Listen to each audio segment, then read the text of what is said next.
Bonjour et bienvenue dans cette nouvelle édition du JT. Comme tous les mercredis, Gwenaëlle Fleur est sur notre plateau pour l'agenda culturel. Et comme toujours, beaucoup de choses au programme, de l'humour, de la musique. On détaille tout cela dans un instant. Mais juste avant, retour sur l'actualité de ce mercredi 15 mai 2013 dans le Finistère. Carship, c'est le nom d'une nouvelle entreprise créée conjointement par DCNS et les chantiers Piriou. Le siège social de cette société commune est basé à Concarneau. Carship va développer des navires civils mais destinés à l'action de l'État en mer. Chantal Pelaé de l'entreprise DCNS revient sur le mélange de ces deux savoir-faire. L'intérêt de cette nouvelle société Carship est de réunir les compétences de chacune des sociétés. Piriou pour la réalisation de navires de petit tonnage et des CNS spécialistes de l'intégration des équipements militaires. Ce sont vraiment deux savoir-faire complètement complémentaires dans ce domaine exactement. Typiquement, la création de Carship a pour vocation de lancer la production de navires de petit tonnage destinés à l'action de l'État en mer. Je pense notamment aux bateaux pour la gendarmerie maritime, pour la police, pour la douane, la protection des côtes. L'asile politique, voilà ce qu'ont symboliquement demandé plus d'une centaine de défenseurs des langues régionales à l'UNESCO à Paris ce mercredi. Parmi les personnes présentes, plusieurs députés bretons dont Jean-Luc Blonneven, mais aussi des conseillers régionaux. Ils demandent à l'UNESCO d'insister auprès de la France afin qu'elle ratifie la charte des langues régionales. Le pays l'a signée en 1999 mais ne l'a toujours pas ratifiée. Cet après-midi, les surfeurs finistériens ont rendu hommage à Fred Allegouette, le fondateur de la marque brestoise de surfwear Canabeach, est décédé vendredi dernier à Brest à l'âge de 51 ans. Ses cendres ont été répandues en mer face à la plage du Minou et c'est là, en 1987, que le jeune brestois passionné de surf avait imaginé la marque de vêtements au style décalé. En difficulté financière, l'entreprise Canabeach a été liquidée le 1er mars dernier.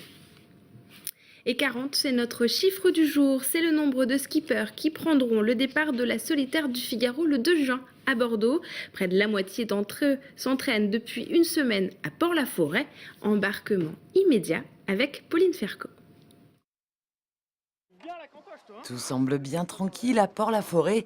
Pourtant, à J-19 du départ de la solitaire du Figaro, les skippers sont sur le pied de guerre. Au pôle d'entraînement, on retrouve Michel Desjoyaux, Armel Lecléache, Gilda Morvan, Thierry Chabani, Fabien Delahaye, bref, que du beau monde sur le plateau de cette 44e solitaire. Et parmi les 40 marins engagés, il y a le Brestois Paul Meillat qui vient tout juste de remporter la solo Concarneau. C'est ma 4e participation à la solitaire du Figaro cette année. Là, j'ai peut-être un petit peu plus de pression de résultats que les années précédentes, mais l'avantage c'est que je découvre pas la course, donc... Une pression exercée aussi par l'extraordinaire plateau cette année. Donc il y a 6 anciens vainqueurs je crois sur la solitaire cette année, donc c'est énorme, c'est la première fois que ça arrive, d'habitude il y en avait 2 ou 3. Ces gens-là vont prendre la pression parce qu'on les désigne comme favoris, logique. Et voilà, maintenant ça nous rajoute de la difficulté à nous, la jeune garde on va dire qui arrive derrière. Attention pour les 8 minutes, dans 10 secondes. Ce mercredi, la journée de stage est en partie consacrée à la stratégie autour des phases de départ. Une tactique qu'il faut peaufiner pour être dès le coup de canon au top de la compétition. Ce qui me fait virer dans la voile en général, c'est surtout le jeu. Je suis un grand joueur, un grand compétiteur, donc j'adore quand il y a de la bagarre, quand il y a des options, des coups d'attaque, etc. Une solitaire qui devrait donc plaire à Paul, puisque, sans nul doute, la bataille sera rude. Souvent, les arbres se déplacent. Le nom de la nouvelle exposition du manoir de Carnot est énigmatique, mais elle est aussi monumentale. Des troncs d'arbres entiers sont présentés depuis le 20 avril à Mélac. L'artiste Roland Cognier est resté plusieurs semaines en résidence au manoir pour finaliser ses différentes œuvres. Maximilien l'a rencontré. Cet arbre ne s'est pas retrouvé là par hasard. C'est simplement l'une des nouvelles œuvres exposées au manoir de Kerno à Mélac dans le cadre de l'exposition « Souvent, les arbres se déplacent ». Il s'agit là d'une invitation qui est faite à un artiste en résidence.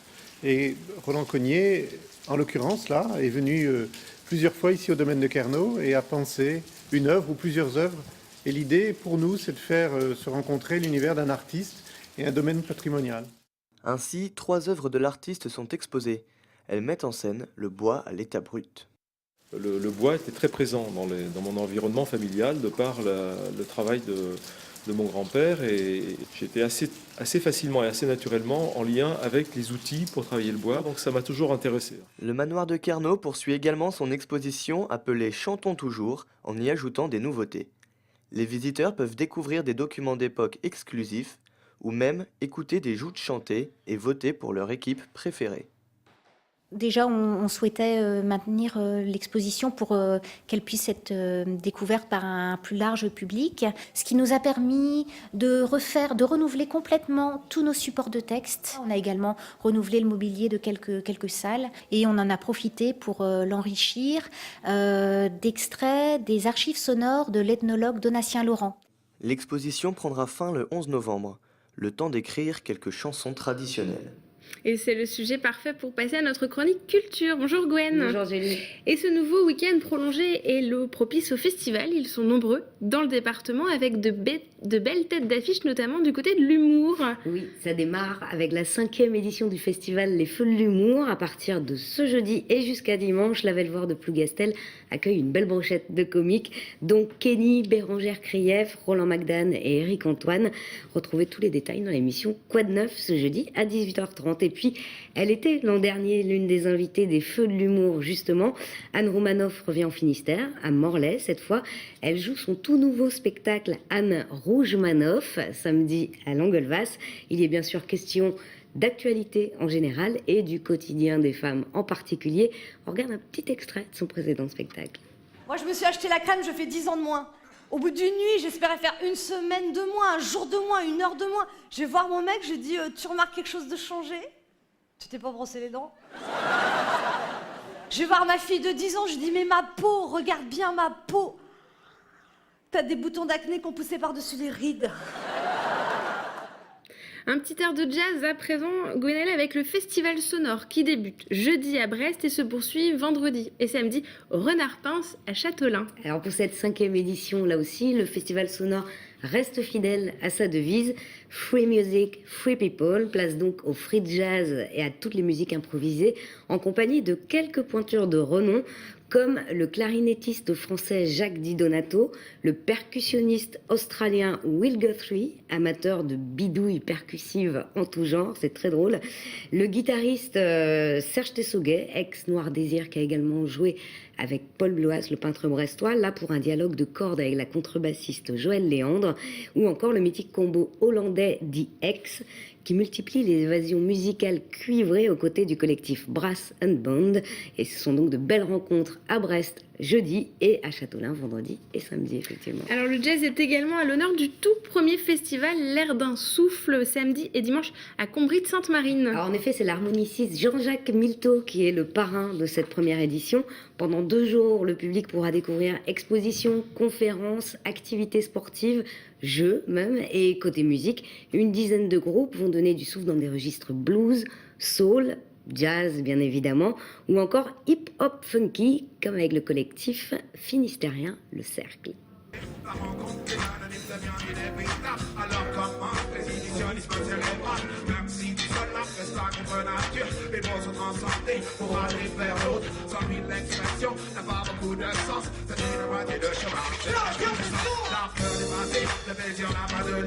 Après Combry, on reste dans le sud Finistère avec le festival La Vie en Rose à Douarnenez. Ouais, alors ça démarre vendredi et ça dure jusqu'à dimanche. À l'affiche, 14 fanfares, 4 batucadas, 7 compagnies d'art de rue, 8 groupes de fest-noz ou de musique festive, dont l'époustouflant collectif Mardi Gras Brass Band. Tout ça pour 3 jours de fiesta déjonctée, dont seul le port douarneniste a le secret. Et ceux qui fréquentent chaque année les Gras savent de quoi les pennes sardines sont capables. À noter dimanche, une première mondiale, la démonstration de Zumba Vote qui fusionne Zumba et Gavotte, ça promet. Alors dans un tout autre genre, avis aux amateurs de Neil Young avec le Harvest Fest dimanche à Tréguin. Alors c'est un rendez-vous désormais annuel pour tous les fans. 7 groupes participent à cette scène ouverte dédiée aux chansons du l'honneur canadien.